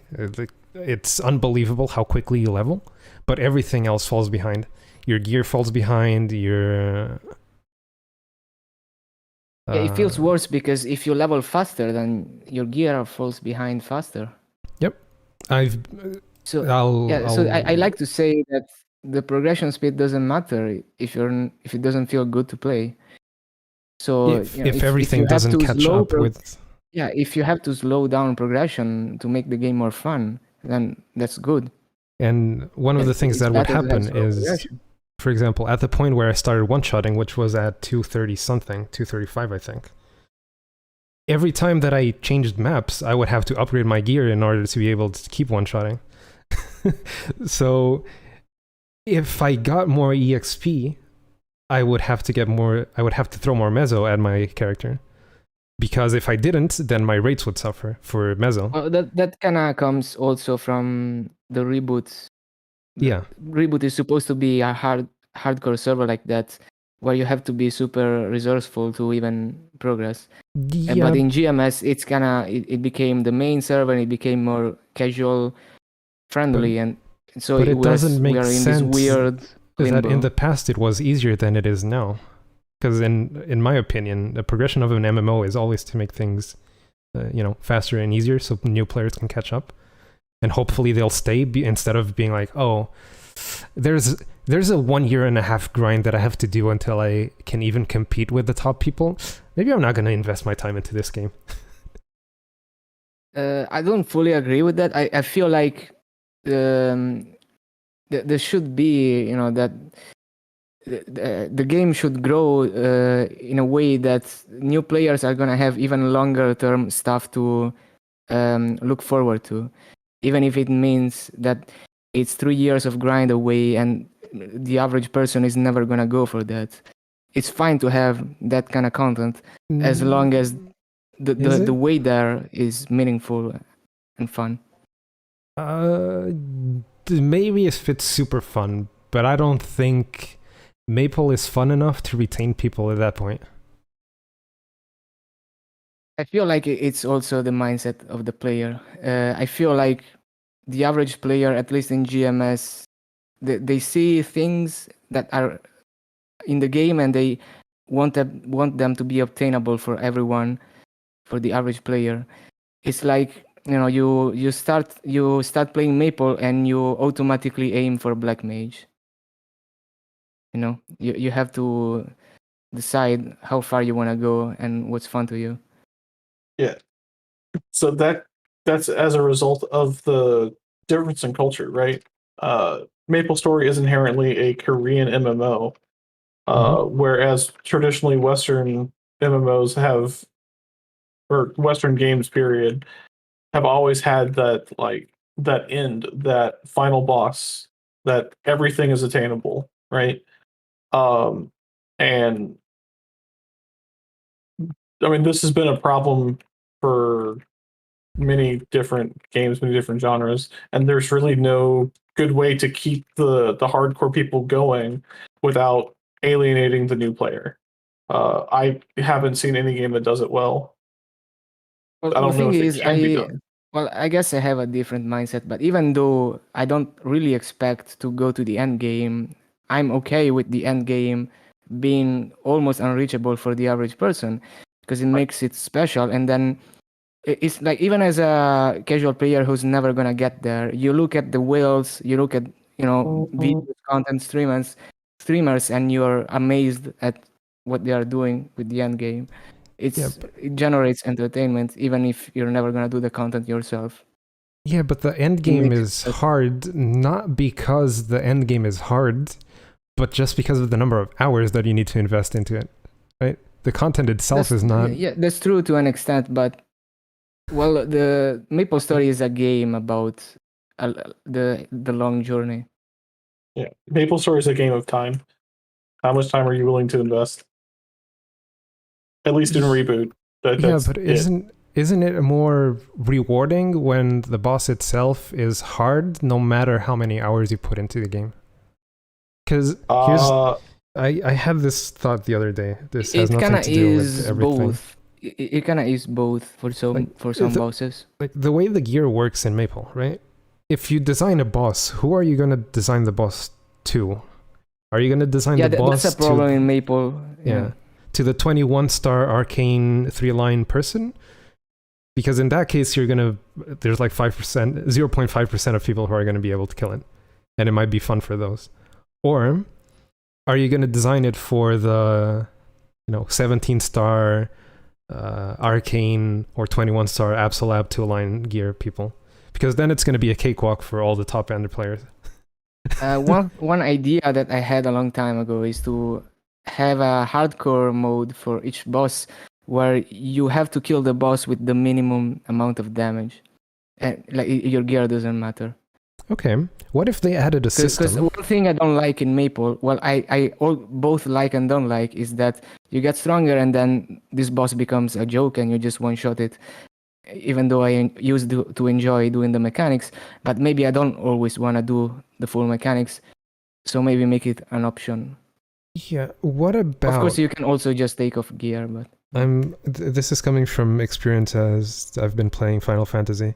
What if they made a system in the game where you could queue up with people who their gear doesn't matter? Their gear would be set down to however much they designed the boss for. Not brought up, so you had to have reached that point, right? So it's only downscaling, you don't upscale.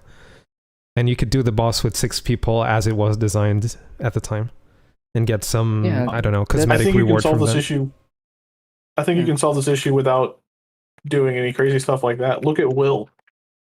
Look at, it doesn't matter how much damage you do, you're still going to be in the fight for however long, because you still have to pass tests. You gate with mechanics, I see. Right. And you make the bosses fun with mechanics. Yeah, right? Will, in my opinion, is one of the most interesting bosses in Maple. Who? I've never run Will, so I don't really, when I watch Phase 1 and 2, I don't understand everything, but Phase 3 looks fun. Phase 3 is the worst one in my opinion, but okay.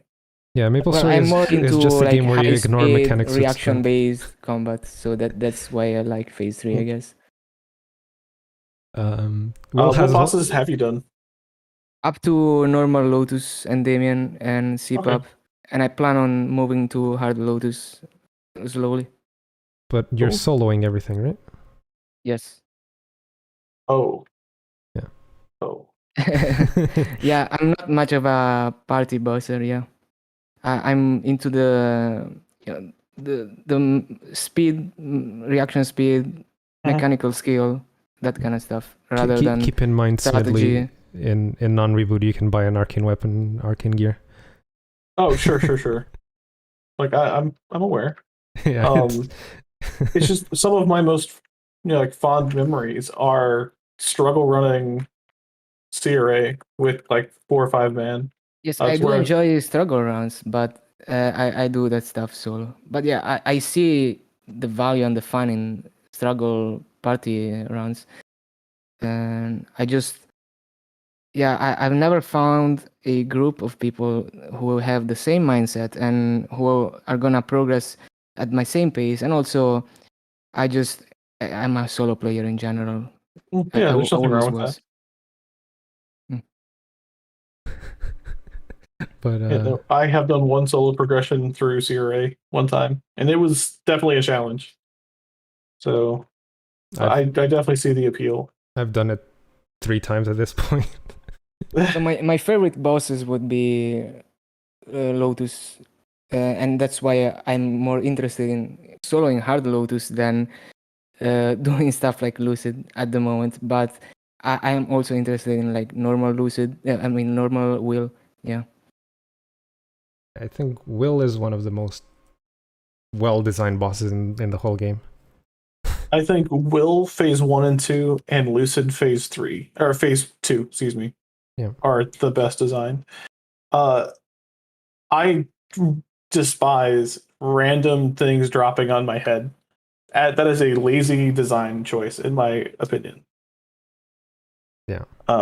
Which is why I hate we can say and Magnus. I know we're running pretty long. I see your point of view. I guess I'm just very focused on like movement and fast-paced combat rather than strategy.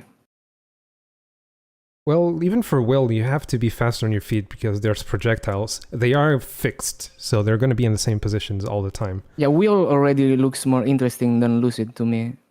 But again, I've never run the bosses, so there's probably a lot of things that I can see by just watching a video. Yeah, fair enough. But yeah, we can circle back to boss design in another day, so we can talk all the shit about boss designs, because I think there's a lot of cases in which Magnus you die is because RNG. garbage. They give you extra lives so that in case you die to RNG, it doesn't really matter much, like Magnus. Yeah, Magnus was Magnus the worst thing that ever happened. Maybe. Yeah, maybe Gollux is worse, but And I have mixed feelings about Magnus, because it can be very skillful, but there's too much RNG. Like, you can be really good at Magnus and it's impressive, but yeah, you can. there's still too much RNG stuff. Have you seen? Yeah, I showed you the video. Never mind. That KMS player with Dawn Warrior. Yeah. It's impressive. And like it really fucks jumping over some classes. The Magnus as an mechanics archer really player. fuck over some specific classes. Like, imagine doing hard Magnus on a marksman with no damage. How are you gonna do that? Yeah. Yep. You can't. So it's all about doing enough damage to ignore mechanics. That is Maple Story in a nutshell. Which is why I think a system in which you would be scaled down to your gear being as strong as when it was designed, and you could only use the skills that, existed at the time when the boss was out, that could be a really fun system. Even if it doesn't give you, like, rewards, just give you, I don't know, give you a cosmetic, give you a chair, give you something, just so you can say that, hey, I managed to kill this boss with this difficulty. Yeah, if you're gonna do that, you're doing it for the achievement, not to get stuff. So even just a token of your achievement would be good. I think that'd be great in like a lab server environment, right? Because at the same time, I don't want to. The whole point of getting better gear is so you can do harder content.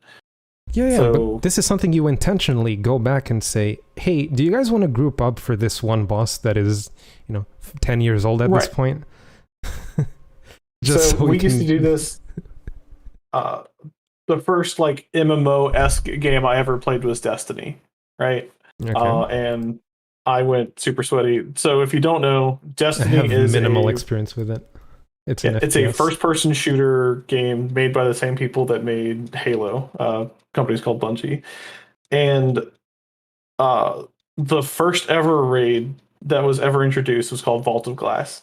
And even 8 years now later, I'm still getting pinged from the group of people I used to play with to like group up in Destiny 1 and go do Vault of Glass, because it's such a well-designed experience. Even with super gear, you still have to know all the mechanics. You still have to know like how the boss functions, how the encounters function. The actual damage phases go so much quicker, but you still need to like be able to get to those, right? And we do it because it's fun. Yeah, it's a and good idea nostalgic. to like have mechanics gate the boss, even if you have damage. As long as the mechanics aren't completely trash, like the Vihela little minion dudes that just die and you can't move. I feel like a Or- lot of bosses could be more like that if you remove binds or limit binds severely, because then Yeah. you can brute force a lot less. Like, imagine Civil without bind. Even if you are super strong, if you suck at the mechanics, you're gonna die a lot. I But if- 100% agree that the bind and burst meta is boring and Yep. not good for the game overall.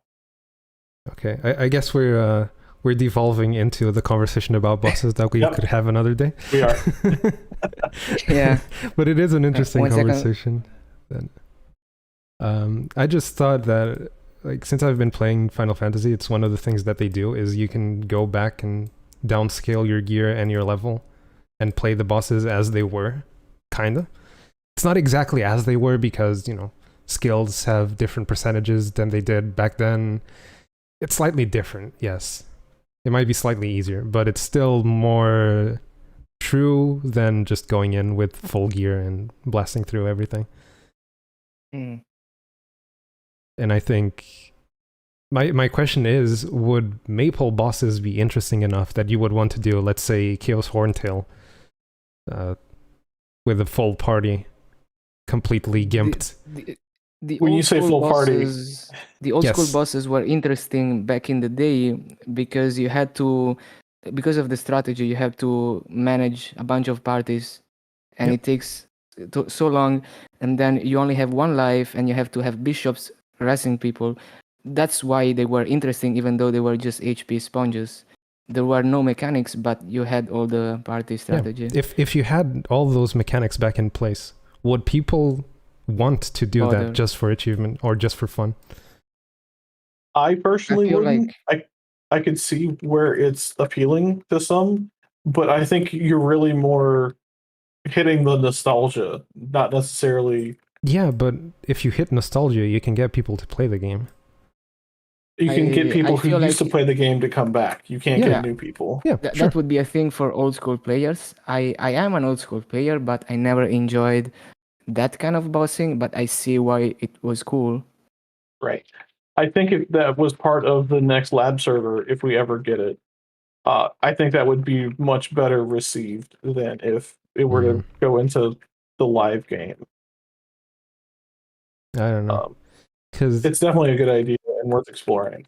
me coming in new to play Final Fantasy, I really want to try the old bosses that existed, you know, however many years ago. I've seen people do them. The mechanics are interesting. Like, it makes me want to play it, even though it's old content that is completely dead at this point, right? Mhm. All the mechanics are still interesting and something that you could make on a boss now. And Yeah. I agree Yeah. with Mirio. Fuck damage reflect. Yes. Damage reflect is the worst mechanic they ever designed. Apart from RNG things falling from the sky. But yeah. Yeah, but at the time, it was it was one way to spice things up because there's not much they could do with the hardware and the client that they had at the time. You Yeah, know, they had what, 24 people in a Zakum run or something? you know what's even worse than damage reflect? Is damage reflect that gets redirected to the party member with the lowest HP. Right, Kami? Oh god. Like, where does that happen? What's it called? Cygnus. Wait, really? I didn't know. Yes. I've never done Cygnus with a full party. In normal Same. I Cygnus, didn't know me and that. Kami were trying to do it at some point because of the bishop shield. And Kami would keep killing me over and over. I mean, it's the same interaction as DA and Mihao, right? Where the DA can Yeah. kill the Mihao. Exactly. Oh, that's great. Yeah, what party's going to I have didn't both think a about DA and a Mihao, though? Like, Well, Skardor's party did at some point, right? The off-meta Sure. party. Yeah. Anyway, yeah, we can have a whole conversation about bosses one day. It's, Yeah. We've been at this for almost 2 hours, so Smiddley was aiming for Oh, 1 God. hour, right? yep. We are at 1 hour and 58 minutes. Oh, man. Yep. We're getting kind of close to reset. I got to go do Dojo. Yeah. So yeah, this was fun. It was. I think Yeah, should good do this talk. again sometime. So Hopefully, next time, bosses and badges. Sure. I mean, Oh, we the have a portable whole badges is a spicy one. Yeah, it is. Yeah. Oh, and I know for a fact Master Hero and I disagree with it. Like, disagree with each other completely. Yeah. Oh, man. And I think Noah is on your side on that. He is. Although he has one. Yeah. So, Yeah, it's different. But yeah. Yeah, but- we have a whole list of things we need to trim down. All right. Well, I will see you guys around. Nice talking to you, Lolly, Master. Yep. Yep. That was Same fun. here. Thanks for coming. Thanks everyone for being here. Lolly, are you gonna stay streaming for a while? I don't think so. I think Well, I'm gonna go to bed.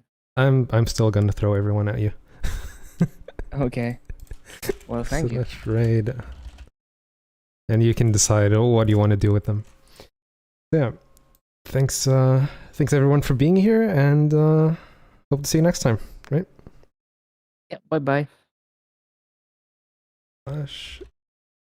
So I need to throw you guys over. Oh, wait. Discord is Discord is leaking. Hold on.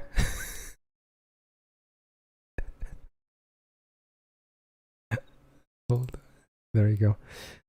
Right, I need to open chat so I can press the raid now button. So yeah, hope you guys enjoyed, and wait, I have it now. Okay, we're gonna raid. Bye bye.